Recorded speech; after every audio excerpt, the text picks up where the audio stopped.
Après une rupture amoureuse, je souffre car je me concentre sur les mauvaises choses plutôt que sur mon évolution personnelle.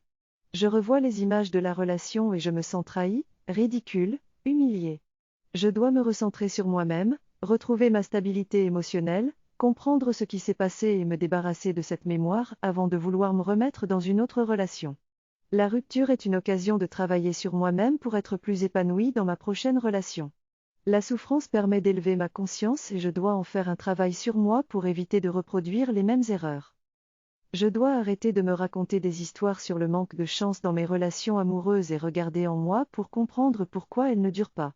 Je dois travailler sur mes blessures intérieures pour arrêter d'attirer les mauvaises personnes et ainsi attirer des partenaires qui sont prêts à travailler sur eux-mêmes comme moi.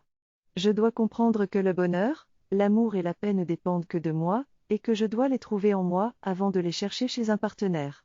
Une fois que j'aurai retrouvé mon entièreté, je pourrai être dans une relation basée sur le partage, la communication et l'évolution plutôt que sur les attentes.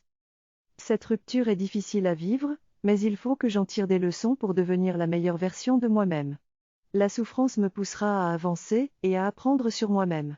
Je ne dois pas chercher à reconquérir mon ex-partenaire, mais me concentrer sur mon développement personnel et spirituel pour retrouver une connexion avec mon âme. Il est important de ne pas garder de rancœur pour avancer dans la vie et pardonner, même si cela peut prendre du temps. Je ne dois pas laisser le monde extérieur briser mon amour-propre et rester maître de mes émotions. Je dois accepter la rupture et avancer, plutôt que de rester bloqué sur la situation passée et chercher à me venger. Cela ne sert à rien et ne me fera que du mal.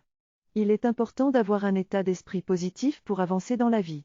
Les difficultés comme cette rupture me permettront de grandir et d'apprendre de nouvelles choses. Je dois lâcher prise et ne pas essayer de retenir l'autre personne.